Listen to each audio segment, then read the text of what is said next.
ગુજરાત ભાજપમાં શિસ્ત અને સંગઠનની વાતો વચ્ચે નર્મદા જિલ્લામાંથી જૂથવાદનો એવો ભયાનક નમૂનો સામે આવ્યો છે, જેણે પ્રદેશ નેતૃત્વની ચિંતામાં મોટો વધારો કર્યો છે.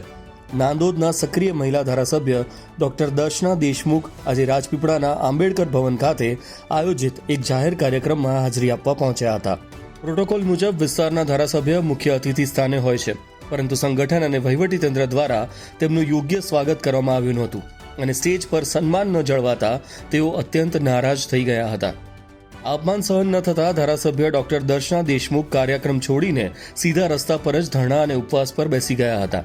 મીડિયા સાથે વાતચીતમાં તેમણે રડતી આંખે નર્મદા જિલ્લા ભાજપ પ્રમુખ નીલ રાવ પર ગંભીર આક્ષેપો કરતા જણાવ્યું હતું કે જિલ્લા પ્રમુખ પક્ષના પાયાના અને ચૂંટાયેલા પ્રતિનિધિઓનું કાયમી અપમાન કરે છે. તેમને ઉપરથી કોઈ મોટા નેતાનું પીઠબળ છે, એટલે જ તેઓ જિલ્લામાં પોતાની મનમાની ચલાવી રહ્યા છે. સ્થાનિક સ્વરાજ્યની અને સહકારી ચૂંટણીઓમાં લાયક કાર્યકરોને બદલે પોતાના માનીતાઓને જ ટિકિટો આપી, જેના કારણે જ ભાજપ અણધારી ચૂંટણીઓ હાર્યું છે. તેમણે ઉમેર્યું કે જો પ્રમુખ સામે કડક પગલાં નહીં લેવાય તો તેઓ ધારાસભ્ય પદ છોડી દેશે. આ નાટ્યાત્મક વળાંક વચ્ચે વિસ્તારના કદાવર આદિવાસી નેતા અને સાંસદ મનસુખ વસાવા તાત્કાલિક ધારાસભ્ય દર્શના દેશમુખના સમર્થનમાં ધરણા સ્થળે દોડી આવ્યા હતા. મનસુખ વસાવાએ હંમેશ મુજબ આક્રમક તેવર બતાવતા સરા જાહેર નિવેદન આપ્યું કે આ માત્ર એક ધારાસભ્યનું અપમાન નથી, આ નર્મદા જિલ્લાના અને સમગ્ર ગુજરાતના આદિવાસી સમાજનું અપમાન છે. એક મહિલા અને આદિવાસી જનપ્રતિનિધિ સાથે આવું વર્તન સાંખી લેવાય નહીં. આવા અહંકારી અને મનમાની કરતા જિલ્લા પ્રમુખ નીલ રાવનું હાઈકમાન્ડે 24 કલાકમાં રાજીનામું લઈ લેવું જોઈએ. ગાંધીનગર કમલમ સુધી ટેલિફોનિક દોડધામ. સાંસદ અને ધારાસભ્ય પક્ષ સામસામે આવી જતા ગાંધીનગર કમલમ સુધી ટેલિફોનિક દોડધામ શરૂ થઈ ગઈ છે. સંગઠનના મહામંત્રીઓ દ્વારા સમગ્ર મામલાને થાળે પાડવા અને દર્શનાબેનને ધરણા પરથી ઉઠાડવા માટે સમજાવટના પ્રયાસો હાથ ધરવામાં આવ્યા છે, પરંતુ સ્થાનિક આદિવાસી નેતાઓ હવે આરપારની લડાઈના મૂડમાં દેખાઈ રહ્યા છે.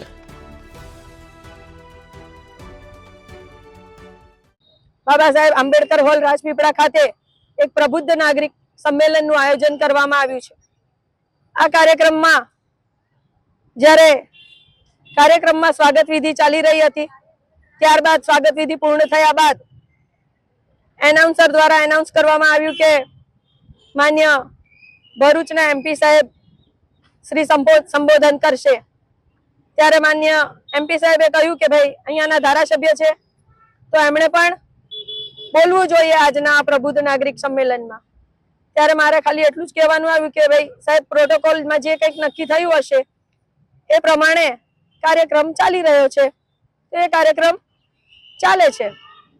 અને ત્યારબાદ નર્મદા જિલ્લાના એસટી મોરચાના અધ્યક્ષ શ્રી રાજુભાઈ વસાવા દ્વારા એવું કહેવામાં આવ્યું કે બેનનું સ્વાગત કરવા માટે અહીંયા કોઈ સ્વાગતની ફૂલ કે કોઈ વ્યવસ્થા બી કરવામાં ન આવી હતી.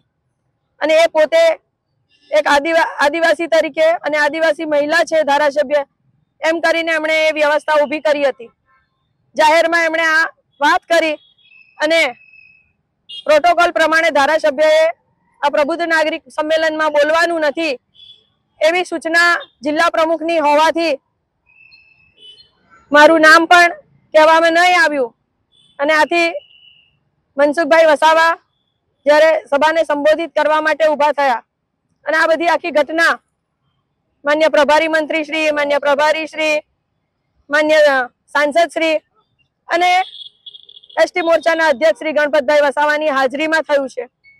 સમસ્ત હોલ જ્યારે 300-400 લોકોથી ભરપૂર ભરેલો હતો અને આટલા બધા લોકોની વચ્ચે શું હું એક મહિલા ધારાસભ્ય છું એમ કરીને મારું અપમાન કરવાનું? શું મને જે વિસ્તાર મારો છે, જે વિસ્તારની હું ધારાસભ્ય છું, એ વિસ્તારમાં શું મારે બોલવાનો કોઈ અધિકાર નથી? અને મારો એ અધિકાર શું જિલ્લાનો પ્રમુખ નક્કી કરશે કે મારે બોલવું કે નહીં બોલવું? ભારતીય જનતા પાર્ટીની કાર્યકર્તા છું, 25-27 વર્ષથી ભારતીય જનતા પાર્ટીના માટે યોગદાન આપેલું છે અને આ યોગદાનના આધાર ઉપર ભારતીય જનતા પાર્ટીએ જ્યારે મારી ધારાસભ્ય તરીકે વરણી કરાવડાવી, ધારાસભ્ય તરીકે લોકોના કામ કરવા માટે મારી પસંદગી કરી, ત્યારે શું હું એક આદિવાસી છું, હું એક મહિલા છું, એટલા માટે શું મારે અવારનવાર આ જિલ્લા પ્રમુખના રોષનો ભોગ બનવો પડે, એની નફરતનો ભોગ બનવો પડે? શું આદિવાસી સમાજ ને ગુલામ છીએ અમે? કે આદિવાસી સમાજે હંમેશા એમને પોતાની પગની જૂતી સમજે છે કે આદિવાસી સમાજ જ્યારે આજે ભણી ગણીને આગળ વધી રહ્યો છે ત્યારે આદિવાસી સમાજ સમાજના લોકો માટે ના બોલે અને સમાજના લોકો માટે ના લડે એટલા માટે શું એમનું અવારનવાર અપમાન કરવું આ શું યોગ્ય છે? અને જિલ્લા પ્રમુખ દ્વારા જો સૂચના હોય તો ને તો જ એમની નીચેના કાર્યકર્તાઓ આ કામ કરે. એટલે જિલ્લા પ્રમુખને જો મારી ધારાસભ્ય હોવાની વાત ખટકતી હોય તો એમને મારે ખાલી જણાવવું છે કે આ વિસ્તારના 2,37,000 મતદાનોમાંથી 1,37,000 મતદારોએ જ્યારે વોટિંગ આપ્યું ને ત્યારે આ ધારાસભ્ય તરીકે એમણે મને ચૂંટીને મોકલી.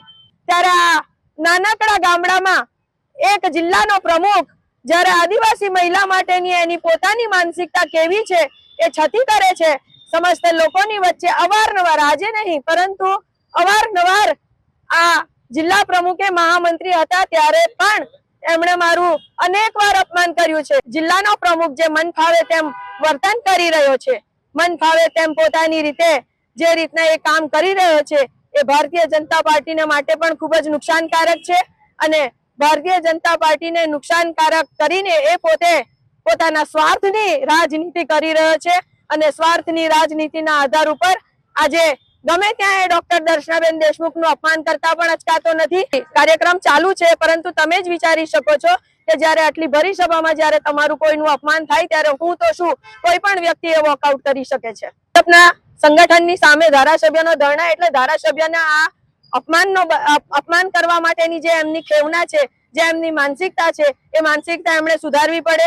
જ્યાં સુધી એમની પોતાની માનસિકતામાં કોઈ સુધારો ના થાય ત્યાં સુધી એ અપમાન હંમેશા કરતા જ રહેશે. કારણ કે કહેવાય છે ને કે કૂતરાની પૂંછડી જમીનમાં દાટો તો એ વાંકીને વાંકી જ રહેવાની છે. તમે એક વાત બીજી બી કરી કે ના હોય તો હું રાજીનામું આપી દઉં, લાવ ફાઇલ એ કોને કેટલું શું કહેવા માંગુ છું?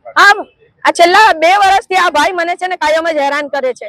અવારનવાર અનેક જગ્યાઓ ઉપર અપમાન કરવાનું, અનેક જગ્યાઓ ઉપર તમારી જે પણ કોઈક સંગઠનના કોઈ કાર્યક્રમ હોય તો તેમાં ઉપસ્થિત નહીં રાખવાનું, આ બધી જ વસ્તુ એ કરી રહ્યા છે. અને છેલ્લા 1 વર્ષથી હું ગુજરાતમાં પણ પ્રદેશમાં પણ આ વાતની રજૂઆત કરતી આવી છું અને છતાં પણ જ્યારે આ વ્યક્તિ સામે કોઈ એક્શન લેવામાં નથી આવતું એટલા માટે આ વ્યક્તિ પોતાની જાતને સર્વે સર્વા સમજી બેઠો છે અને પોતાની જાતને એવું એ સિદ્ધ કરે છે કે હું જ કંઈક છું અને હું જ આ સર્વે સર્વા છું એટલે હું જે ધારીશ ને એ જ નર્મદા જિલ્લામાં થશે. એને વ્યક્તિનું નામ આપ કહી શકશો? જિલ્લાના પ્રમુખ નીલભાઈ રાવ. તો તમે રાજીનામાની વાત કરી, શું આપી શકશો? હા શ્યોર, તૈયાર જ છે મારી પાસે રાજીનામું. મને રાજીનામું આપવામાં કોઈ ડર નથી. હું મારા સ્વમાનના ભોગે હું કામ નહીં કરી શકું. મારી સમસ્ત પ્રજા મારા ઉપર વિશ્વાસ રાખીને જ્યારે કામ કરાવતી હોય મારી પાસે ત્યારે અવારનવાર મારું જ્યારે અપમાન કરવામાં આવે ત્યારે મારી પ્રજાના કામ હું કેવી રીતના કરી શકું.